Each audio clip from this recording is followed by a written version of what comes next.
more and more it is filled with unidentified flying objects, and they will offer you stronger and stronger factual proof that they are there. Is it true? Are they really UFOs? Or to use a less scientific phrase, flying saucers? Well, Pete, did I steer you wrong? What do you mean, Bryce? The spacecraft. You just sighted it, didn't you? One way or another, I've seen quite a few stars tonight. Including your first UFO.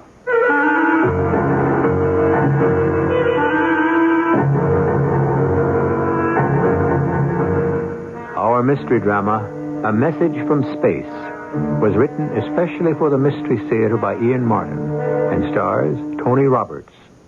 It is sponsored in part by Buick Motor Division. I'll be back shortly with Act One.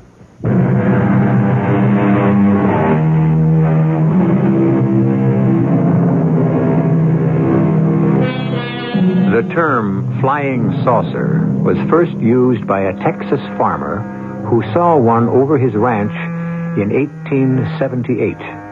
That's right, 100 years ago. For this information, I'm indebted to Arthur Shuttlewood, one of the foremost authorities in the world on UFOs. This is a story set down in the most part exactly as it was related by another recognized authority in the field, Bryce Bond.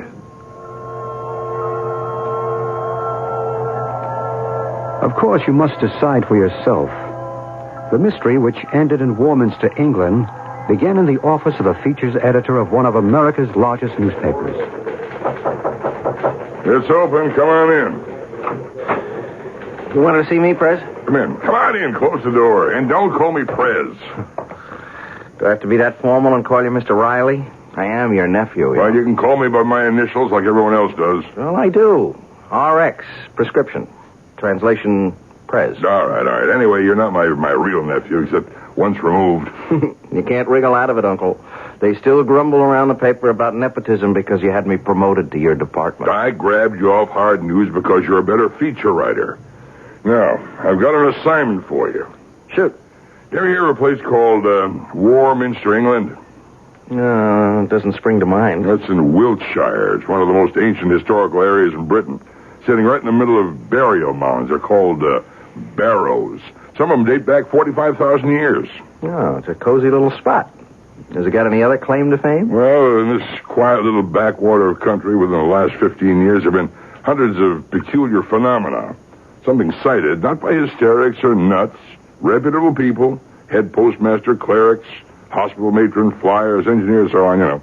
They all bear witness to their existence, to say nothing of many photographs which have been subjected to rigid spectrographic tests and others. Yeah, to their existence. To what existence? The objects that have been cited. UFOs. Flying saucers again? Visitors from outer space? Oh, you gotta be kidding. You don't believe in them? Of course not. Good. That's exactly why I want you to go to Warminster. Oh, wait a minute, RX. Look, I'm no scientist. What am I supposed to do? Take pictures? No. I want a series of articles for the magazine section. You know, color stuff. Lay it on as thick as you like. Debunk the whole crazy business. Well, that's okay by me. How do I go about it?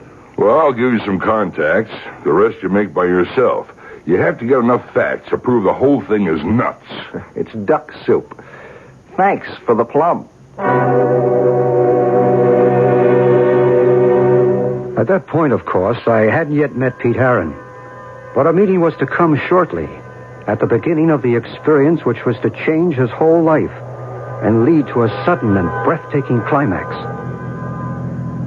I was on my way to visit an old friend of mine in Warminster, England, but the nearer I got to the town, the traffic became unbelievable.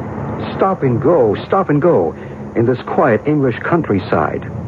A few miles short of the little town, I abandoned my taxi and decided to walk it. A decision I applauded myself for because the traffic had ground to a total halt. I'm afraid that's not going to do you any good. There's a little bridge up ahead. That's a complete bottleneck. If anything's stalled there, you're going to be stuck for a while. The ugly American. I should learn the virtue of patience. Particularly the British variety. When they put up with things, they don't gripe, they grin. Object lesson for this American. Noted. And we'll try to learn from example. So you're American too, aren't you? Guilty as charged. You're not guilty. You're just plain smart. I guess I should have had the courage and the good sense to hoof it, too. I can't claim either. Only some prior knowledge. I had a taxi, but I bailed out when I saw the jam. I realized from experience it was one of those hopeless evenings. What do you mean? Well, it looks like it's going to be a good night. The low cloud cover seems to be lifting. And if you're sensitive, you can just feel the magnetism bristling in the air. I think you'll see a UFO tonight. What? Isn't that what you're here for? Yeah, in a sense. What are you, clairvoyant or something? I have no need of ESP or extrasensory knowledge to deduce that. What do you think all the rest of these people are here for?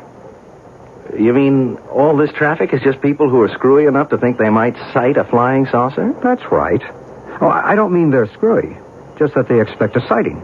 And probably will get their wish. Who are you? Oh, excuse me. I didn't mean to be rude. I'm Pete Herron. I'm Bryce Bond. Well, I'm a newspaper man. Yes, I know. Hey, you made my day. I mean, I always hope somebody reads my articles, but I never expect them to remember the byline. What do you do, Mr. Bond? Let's just say for the moment that I'm in communications, too. Radio and other media. You're here to do an article or a series on UFOs. Yeah, that's right. That what brings you here? In part. I have been here before. Well, then clue me in. You ever see any action? Oh, yes. Many times. Oh, you mean you actually believe you saw something from outer space around here? I didn't say where they were from. Just that I've seen them. And so I'm sure have a good many of these other folks in the traffic tied up here. Oh, come on. Look, what kind of people fall for this malarkey? People just like us. You're staying at the inn when you get to Warminster. Yes. You?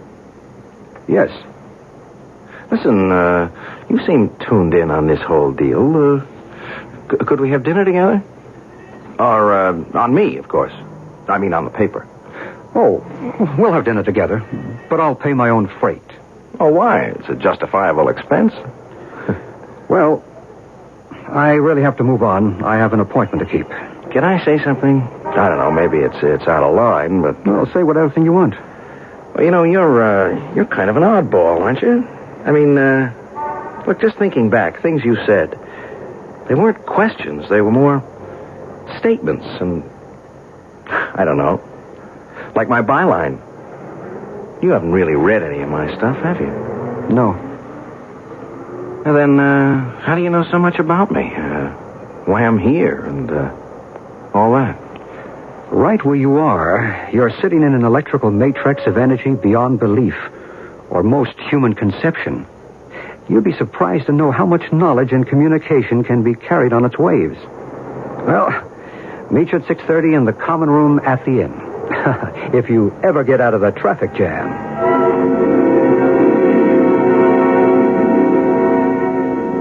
How about a brandy, Bryce?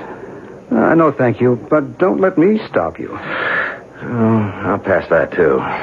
Look, please go on. Look, you were telling me about the magic triangle. Well, it's formed if you draw a line, say, from Glastonbury to Avebury to Salisbury and back to Glastonbury. Warminster lies right in the middle of it, at a point where all the ley lines intersect. The what? The ley lines. Invisible lines of electromagnetic energy. How do you spell ley? L-E-Y. It's an obsolete Old English word for a flame or a blaze or a fire. You can see the obvious derivation.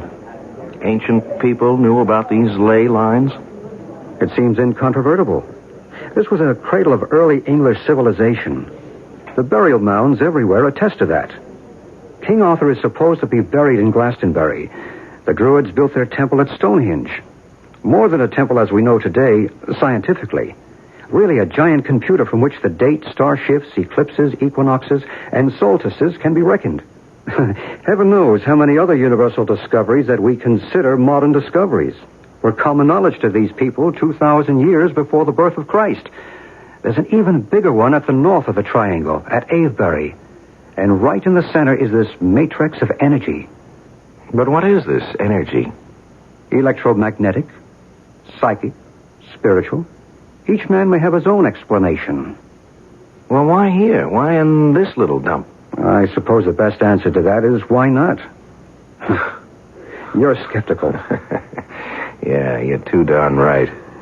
Then it's time to go up to Cradle Hill and see for yourself. By the time you come down tonight, or tomorrow morning, you may have changed your mind. You want to bet? Perhaps I can't guarantee you a UFO, but I think I can guarantee you that you will see something that will change your mind. I went out into the soft but damp and chill English night with my new friend, Bryce Bond. Friend. There is something about him that's compelling. Some inner strength that kind of gets to you. We drove a few miles in my rented car and stopped beside a field. There was only one other car parked there. You can cut the motor, Pete. We'll go by foot from here on. Check. There's a flashlight in the glove compartment. Okay. I have one, too, but I don't think we'll need them. The moon's pretty bright.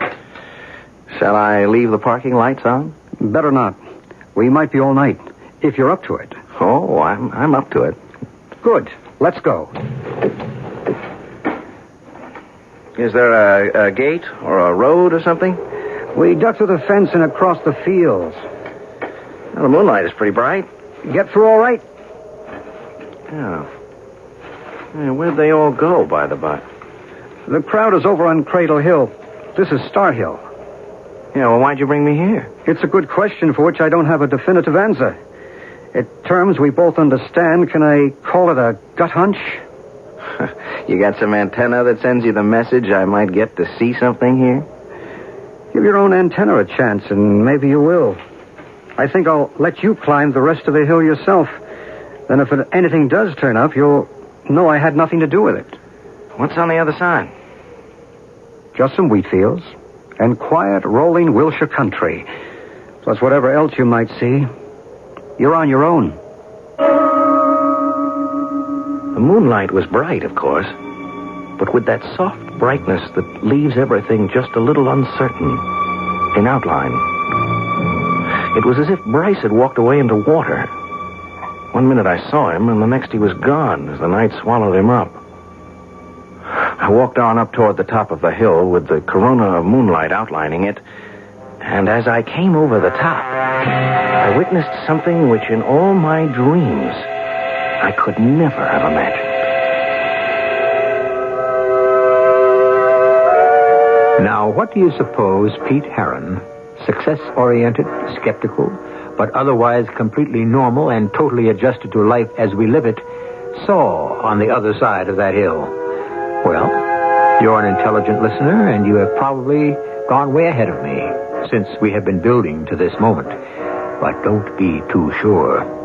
There is something unexpected beyond the supernatural, at least for Pete Heron. I shall return shortly with Act 2.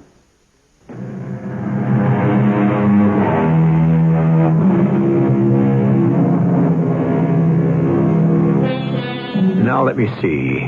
Where were we? Oh, of course. Just coming over the brow of Star Hill in the moonlight, magically diffused through the damp, cool, early spring English weather. A healthy young skeptic, Pete Heron, sent by his newspaper to write a series of feature articles on the appearance of UFOs, seems about to meet the ultimate test, face to face. So, let's meet it with him. As I came over the brow of the hill, I'd been looking beyond to some gently rolling wheat fields, fading away out of the bright forelight to murky moon shadows. But in the middle of this dreamy landscape, below me and to the right, a strange thing was happening to the swaying waist-high wheat. Something like a giant fan spinning counterclockwise was laying a mirror image on the wheat below, which was blown back flat to the ground, trembling as if some whirling saucer from outer space was settling to a landing. And then, it was there, circular, perhaps 50 feet across. Light slits like portholes shimmering till the craft, or whatever it was, stopped spinning and came to rest. And suddenly it was glowing so brightly I had to shield my eyes and turn away. And when I turned back and opened them, there was still rings of overexposure exploding in front of my eyes. And the craft was gone. But something else was there. Hello? No. Did you see it? What? The spacecraft. What would you like to call it? The UFO? I thought I saw something, but... Hey, did you see it? Of course I did. Hey, where did you pop up from, anyway? What do you mean? I came here just the same as you. You did? Oh, yeah, that's right. Yeah, I parked my car right behind a little blue hatchback. That must be yours, huh? Excuse me, I'm sorry. I ought to introduce myself. I'm Pete Harron, World Features. A reporter. Yeah, right. Well, sort of. Feature writer, you know. Human interest. Color stories. Tongue-in-cheek. Or exposés. Debunking the bunkum. Yeah, something like that. You must be in the business too, huh? Yes. You could call me a reporter. My name is Maru. Uh-huh. Who are you with? I don't think you'd ever heard of my outfit. Aren't you missing the real story? What? Oh, the thing. It was so bright, I couldn't look at it anymore. But Hey, it's gone. You mean you can't see it anymore? Yeah, if I ever did see it. I mean, self-hypnosis, induced delusion. You sure you saw it? Oh, yes. What did it look like to you? Just like all the others. All the others, huh? Oh, you mean you've seen spacecraft before, huh? Oh, yes. How many? I haven't bothered to keep a record. Too many to count, I should think. Here? Around here. And other places. What other places? Why should I tell you? You wouldn't believe me. Hey, wait a minute. Don't go. Why not? There's nothing more for me here tonight. There won't be any more. How do you know? I know. If you really want to write a good story for your feature editor, you'd better do a little more legwork. What do you mean? Go down and examine the field more carefully. Aren't you going down there, too? No. You see, I don't have to be convinced. You're the one who has to be educated. Hey, wait a minute. Don't go away sore. I'm not sore, but I have to leave. Well, I'll go with you. I prefer to be alone. But look, Maru, wasn't that it? Maru was the name I gave you. What's your other name? Why do you ask? Well, it would kind of help so I could get to see you again. When you want to see me again, you won't need a name to find me. Maru, wait a minute. I had started after Maru, but a root or a rock ledge tripped me, and I fell headlong. I suppose I must have hit my head on something and been out for a while, because when I became conscious again, the moon had climbed to its zenith in the sky. I scrambled to my feet. There was enough light to see all the way down the hill to my car. It was still there, but the other car, the little blue hatchback, was gone. I turned back to where the illusion of the UFO had been and saw someone down in that wheat field silently surveying it. In the moon brightness, I could see it was Bryce Bond. So I went down to join him. Well, did I steer you wrong? What do you mean? The spacecraft. You sighted it, didn't you? Well, one way or another, I've seen quite a few stars tonight. Including your first UFO. No, that was just some sort of a hallucination. You still don't believe? Even with the evidence right here in front of you? What evidence? We're standing on the perimeter of a field of delicate wheat. From anywhere around the edge of it to the center, there is not one mark of passage. The wheat stands unbroken. But the center of it is one of a deep impression, with the wheat churned flat in a counterclockwise direction. The earth is scorched beneath it. If something didn't land there, how do you account for it? Oh, a sudden squall, or the wind. In an English summer? Even so, the edges would have been affected, too. Don't you believe the evidence of your own eyes? I don't know. I mean, did you see the girl I was talking to? What girl? Well, she suddenly showed up on top of the hill there. She said her name was Maru. I don't know anybody by that name. It does sound like a phony, doesn't it? It's just as phony as all the rest. Is that the way you really feel, Pete?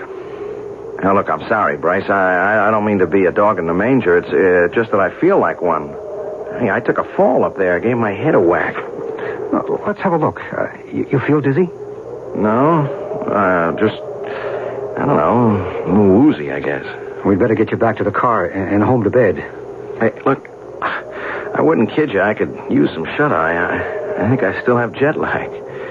I should have waited another day before I started out on my scientific explorations. You mightn't have been so lucky another night. Lucky? Yes. Whether you want to admit it or not, you did have some visions. I'm afraid in my book that's just what they were. My timing got out of sync. Maybe everything I saw was after I fell and hit my head. Including the girl? What did she look like? Oh, man, what a dream.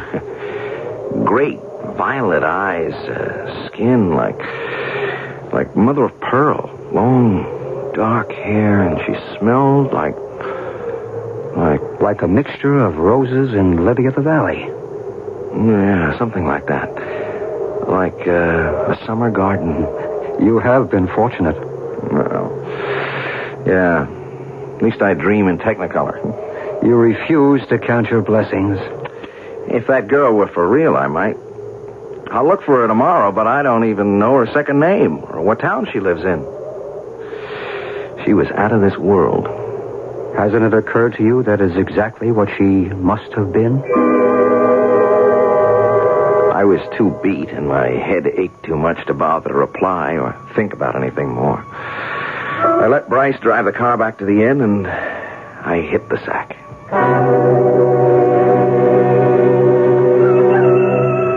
Some gung-ho rooster woke me up at sunrise. I looked at my watch. I'd had just about 5 hours rest, but I knew I couldn't get back to sleep. I was going looking for Maru. I didn't have any luck, which was why I was back in the car after dark and headed again for Star Hill. I'd avoided Bryce Bond all day, sneaked out of the hotel after dinner, afraid to admit that at least one thing he'd said had shaken me. Maru. Maybe he was right, and she was out of this world. But the drive, the need to see her again, was so strong, I was almost ready to become a believer. It was very peaceful on the top of the hill. The moon had risen earlier, and I could see the wheat field with the impression, that strange, inexplicable impression, still there. I had brought a sweater, and I was warm, and the last thing I remembered before I dozed off was Maru, and how much I wanted to believe I hadn't lost her forever.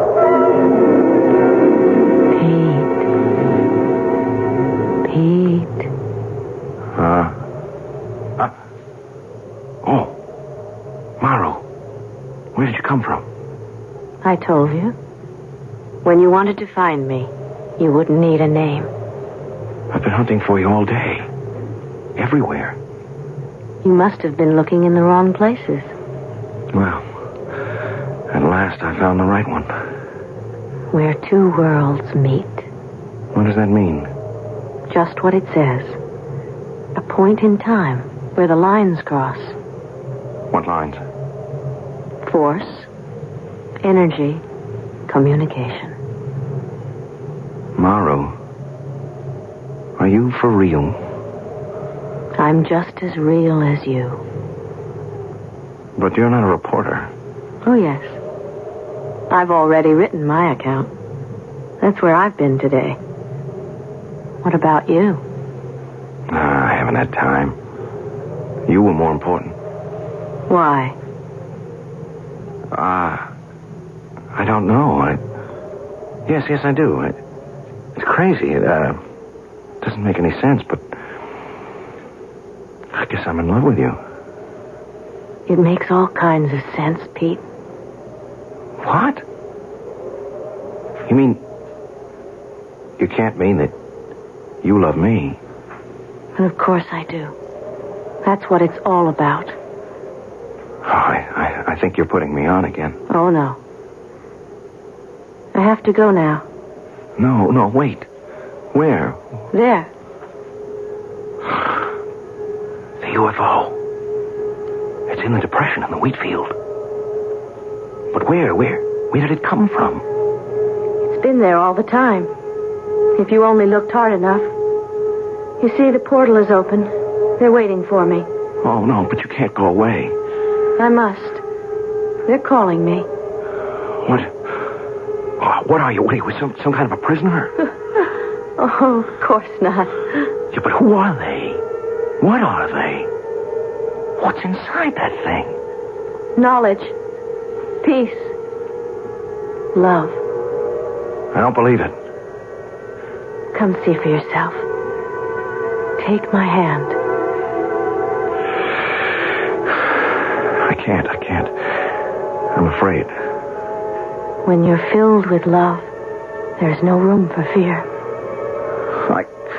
I can't, Maru. I'm still afraid. You are not yet ready. I must go now. Will I see you again? That will be up to you, Pete. Up to you. With lightning speed, Maru was suddenly through that strange portal that closed like a mouth and became an indistinguishable part of the hull.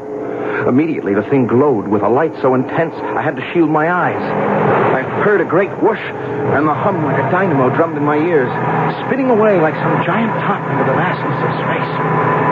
When I could look again, it was gone. There was nothing left but the depression in the field, and I started to run towards it like a madman. I've never felt so alone in all my life. These words of Pete's, reported to me by Bryce Bond, still ring in my ears. The presence and reality of that strange UFO sends tingles up and down my spine. A reaction to the unknown. But nothing in this eerie otherworld tale could have prepared me for the astounding climax. I'll return with that shortly, and the rest of Act 3.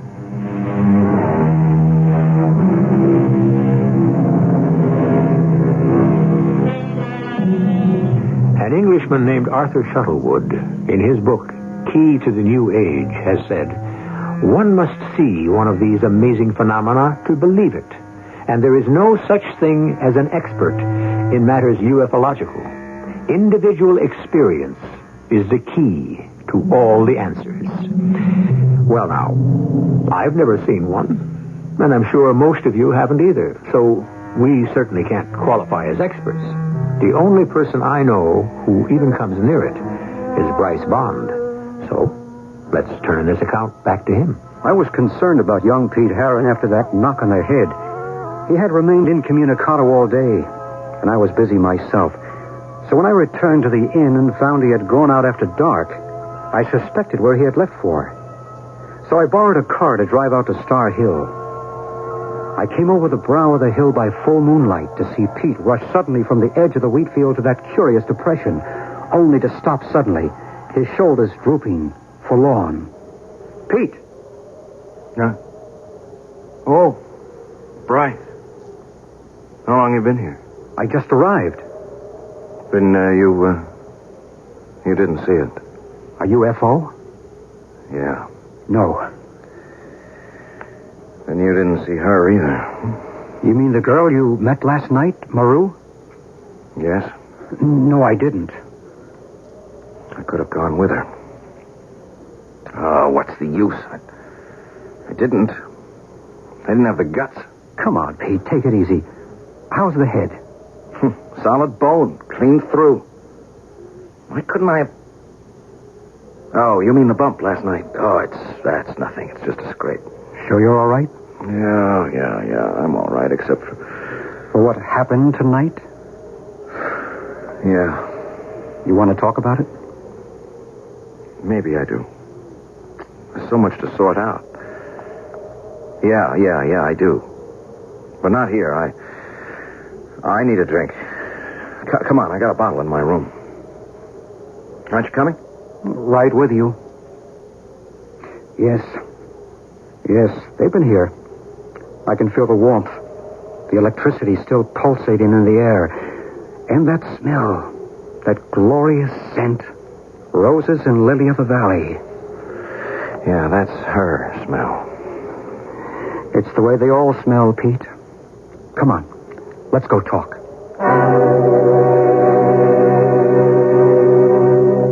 What am I going to do, Bryce? I never should have come up here. No, you could have stopped it. Oh, sure I could. Sure, RX is a tough man to cross, but he's not wholly unreasonable. I didn't mean because of your uncle. Oh, now have a heart.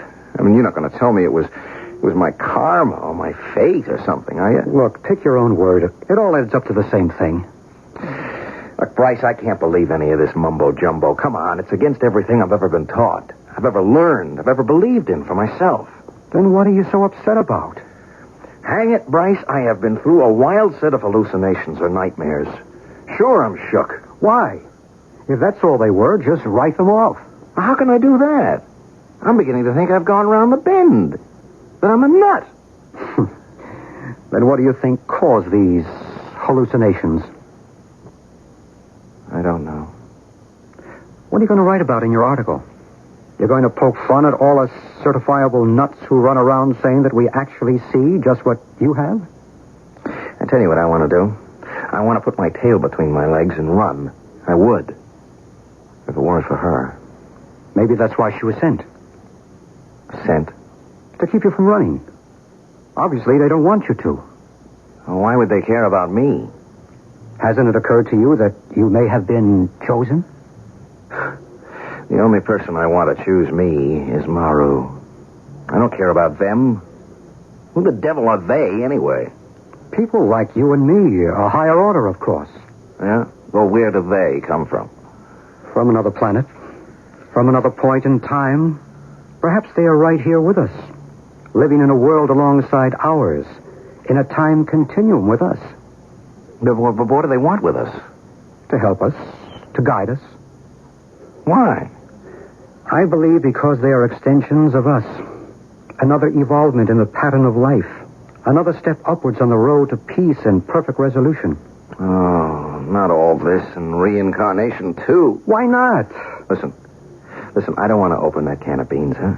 I have enough trouble swallowing the UFO business. Help me, Bryce. If I can. Well, all right, tell me, why now? Okay, why at this point in time do they suddenly start showing up? Well, there are a lot of theories on that. I won't go into them because I don't believe it is only, as you say, at this point in time. What about Elijah's fiery chariot, or Moses' burning bush, or Ezekiel's wheel within a wheel, or even the Star of Bethlehem? We know that no star could come into our system without overturning the axial tilt of the Earth, even a comet. So why not a UFO? You have eventually to take it on faith. It's a matter of what you believe. Well, I don't know what I believe anymore. Then stay. Write your articles. Once you start to put your thoughts down in black and white, I think it'll all come clear. So I stayed. Nights I waited on the hill, but nothing happened. Days I wrote my articles, and 3 days after I sent off the first one, another visitor from another world contacted me. Pete? Are you Pete? Okay, RX, you don't have to try to shout all the way across the Atlantic. I can What's hear all this gibberish you mean over here for the first article? I'm only reporting the facts, RX. What facts? Were you drunk or something? All this gobbledygook about seeing UFOs? Well, that's what you sent me over here to report on, RX. Well, you sound as if you believe this hogwash. I just reported what I saw. Well, you couldn't have seen what you said you did. There ain't any such thing as UFOs. There just ain't any such animal. And that girl business. Look, I didn't ask you for a comic strip.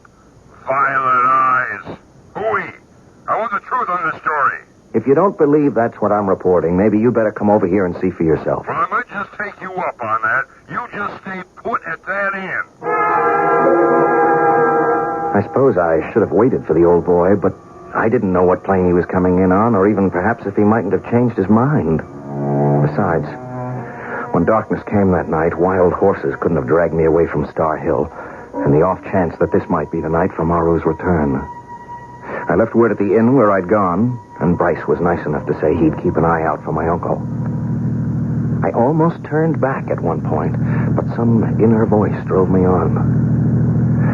It was chilly and dark on Star Hill, and this night watch seemed interminable. Then, shortly after midnight, the air was suddenly warm and balmy, and the field below the hill was bathed in golden light, and the sound of it came.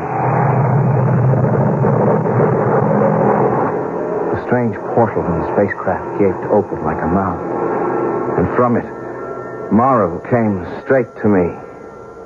We meet again, Pete. I thought you might never come. I hated to waste the time.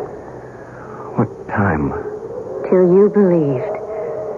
You believe now, don't you? Yes. Yes. Of course I believe. But I don't understand. You will. It will all be made clear to you. Shall we go? Where? To the craft. To meet the others. What do you feel? I don't know. The air is warm. You could bask in it. Sunbathe in it. I feel alive. Liberated. And yet at peace. Don't you understand? They're reaching out to you. Communicating. Telling you you are not alone in the universe. It's a message of love. Well, I don't need them. Only you, Maru.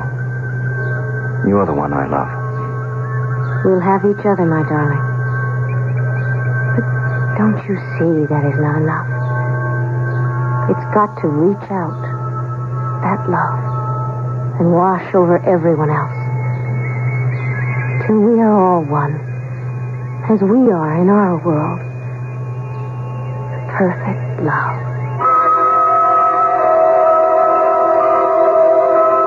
Confound it, Mr. Bond. What's that reckless young fool doing up there on that Devil's Hill? What are you people trying to do to him, anyhow? That's a sensitive boy for all he tries to act hard-boiled. We, whoever we are, we're not trying to do anything to him. What's happening to him is within himself. Ah, don't give me that double talk. How do I get to this witches' carnival? If you like, I'll take you there myself. I don't like any of it, but I'll make the best of it. Well, what are we waiting for?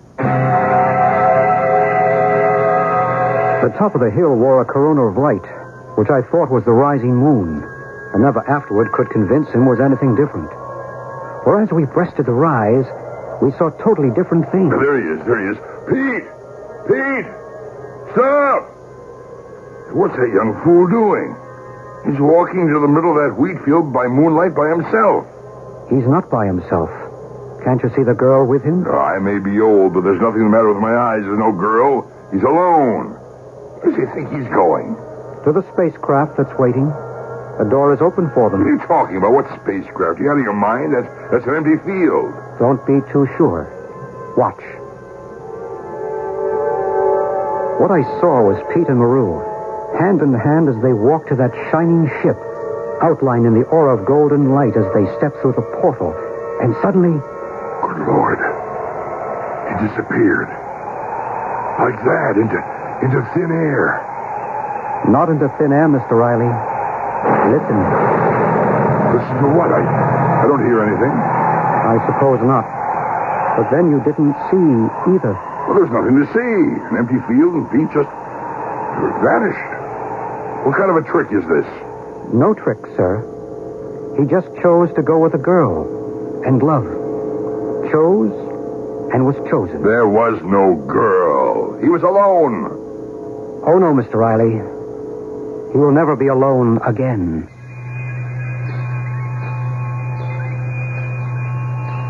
Impossible? Fantasy? If you wish.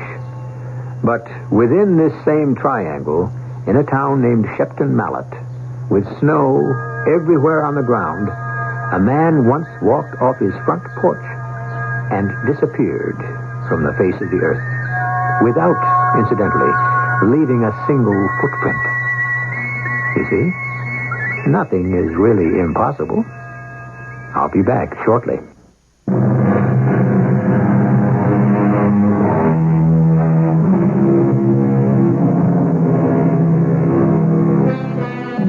If it's a nice night tonight, wherever you are, or if not this one, the first one, when you can see the stars, step outside and look up. Is it the same familiar sky, or can you spot any unidentified flying objects wheeling with the stars? Perhaps you can't. But remember, you have many fellow human beings who think they can, and who are sure we are not alone. Our cast included Tony Roberts, Bryce Bond, Jana Rowland, and Joe Silver. The entire production was under the direction of Hyman Brown. And now, a preview of our next tale. Something about his appearance may have buried itself in your subconscious, and now it's been released into your dreams. Doc, he scares me. Why should a man like this scare you? Because he's going to kill me. Now, how can you say that? I know exactly where he's going to do it, when he's going to do it, and how he's going to do it. How can you be so sure? Because I already seen him do it. Every night for a week, I've been having the exact same dream, just me and him. He points his gun at me, and he kills me. But why? I don't know, and I don't care. All I know is he kills me. Now, you tell me. Am I or am I not crazy?